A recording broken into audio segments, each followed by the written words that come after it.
우리는 일을 하면서 많은 스트레스를 받습니다. 누군가는 동료나 상사 때문에 힘들다 말하고 또 누군가는 업무 자체가 너무 벅차다고 말합니다. 그런데 제가 예전에 읽었던 관계의 본심이라는 책에서 이런 문장이 기억이 나는데요. 회사에서 일을 잘하려면 직장 동료나 부하 직원들에게 냉정해야 되니까 좋은 사람으로 인식되기 어렵고요. 너무 좋은 사람이 되려고 하면 너그러워야 하다 보니 능력 있는 사람이 되기가 어렵다라는 건데요.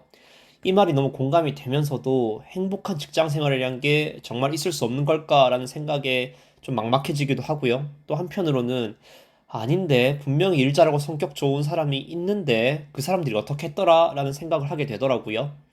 그래서 일도 잘하고 성격 좋은 사람들이 되는 방법에 대해서 고민을 하다가 영상을 만들게 되었습니다. 결론부터 말하면 핵심은 노력이 아니라 동기부여이고요. 동기부여 중에서도 내적 동기부여가 그 핵심입니다.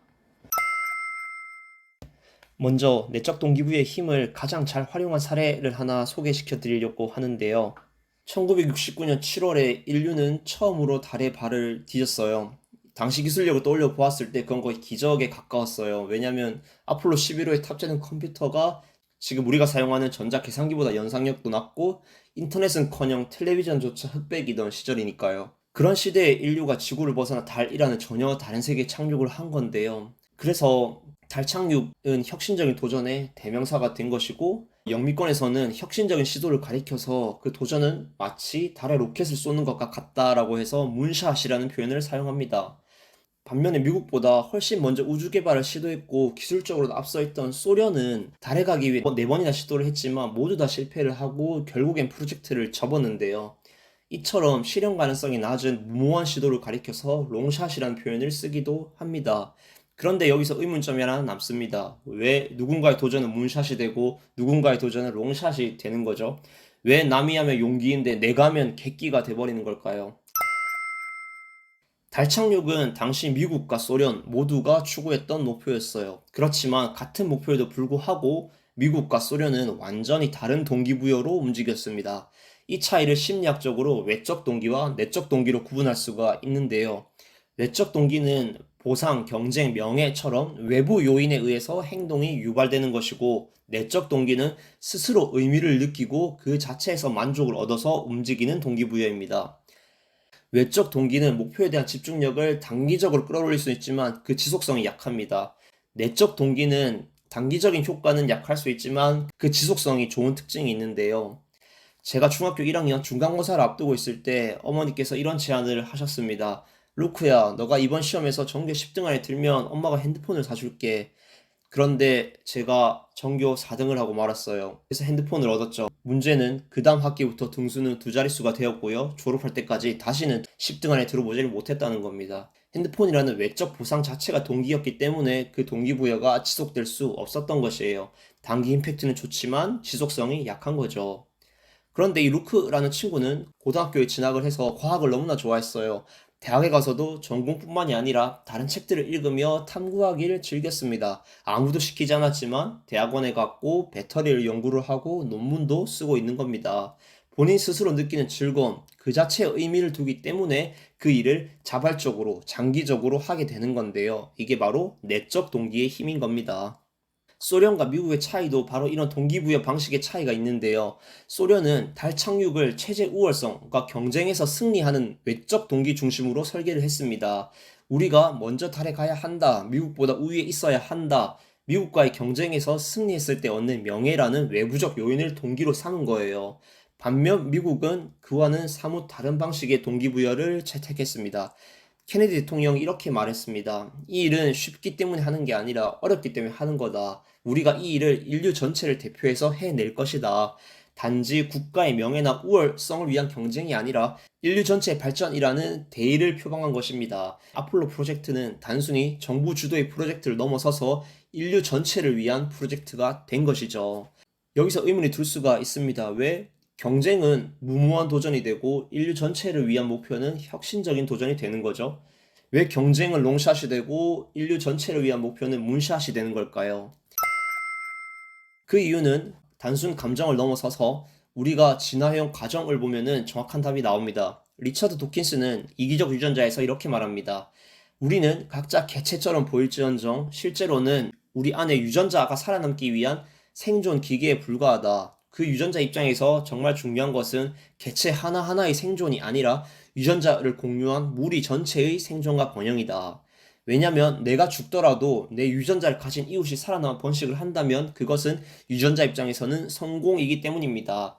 그래서 인류는 본능적으로 나를 위한 것보단 우리를 위해 움직일 때 더 큰 동기와 협력 본능이 일깨워지도록 진화한 것입니다. 개인보다는 공동체, 경쟁보다는 협력, 이것이 인류를 위한 도전이라는 말에 가슴이 뜨거워지는 이유이고 수만 명이 한 프로젝트에 헌신할 수 있었던 이유입니다.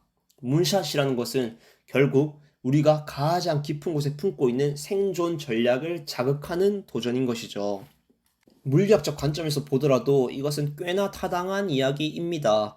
인간은 하나의 개체라기보단 하나의 공동체에 가까운 것이기 때문이죠. 양자역학에서 말하길 만물은 입자로만 존재하는 것이 아니라 입자이자 동시에 파동으로 존재한다고 말합니다. 인간도 육체라는 입자로만 존재하는 것이 아니라 파동에 해당하는 그 무언가를 가지고 있겠지요. 그렇다면 A와 B라는 사람은 각각 구분된 개체라기보단 마치 해운대 바다, 광안리 바다처럼 그 경계를 완전히 그을 수 없고 서로 상호작용하고 있는 연결된 존재라고 보는 것이 더 타당할 것입니다. 이런 점에서 경쟁보단 협력의 서사에 몰입할 때 성과가 좋은 것은 당연합니다. 물이 위에서 아래로 흐르듯 엔트로피가 증가하는 방향이기 때문에 에너지가 덜 드는 것이고요. 불안하고 긴장되기보단 편안하고 순수한 열정이 솟아오르기 때문일 것이고요. 분열이라는 부자연스러운 상태에서 벗어나 연결이라는 기본값으로 돌아가는 것이기 때문입니다. 이런 원리는 사업의 성과에서도 드러나는데요. 대표적인 예가 애플입니다. 애플은 이 기계를 어떻게 하면 잘 팔 수 있을까라기보다도 고객들이 우리의 기계를 어떻게 사용할까라는 생각을 먼저 했습니다. 이윤보다 사람을 먼저 보았고요. 기술보단 그 기술이 사람들에게 어떤 가치를 줄 수 있을까 인류 전체의 관점에서 고민을 한 것입니다. 그 결과 아이폰은 단순한 진화가 아니라 세상을 바꾸는 문샷이 될 수 있었던 것입니다. 돌이켜보면 문샷은 단지 기술력의 문제가 아닙니다. 공동의 목표, 의미부여에서 비롯된 집단의 힘이 있었기 때문에 가능한 것이지요.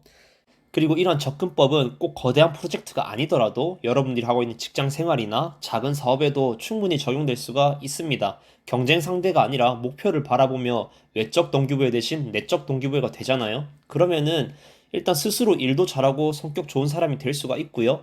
주변 사람들도 그렇게 바뀔 수가 있습니다.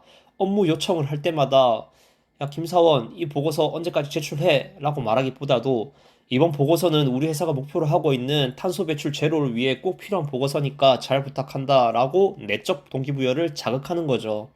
개인을 위한 목표는 불안과 고립을 낳습니다. 모두를 위한 목표는 협력과 연결을 부릅니다.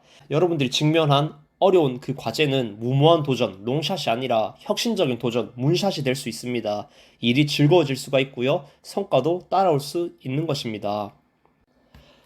오늘의 영상을 정리해 보도록 하겠습니다. 외적 동기는 단기적 효과는 강하지만 오래가지 못합니다. 하지만 내적 동기는 은은하지만 오래 지속돼서 장기적인 성과를 만들 수가 있습니다.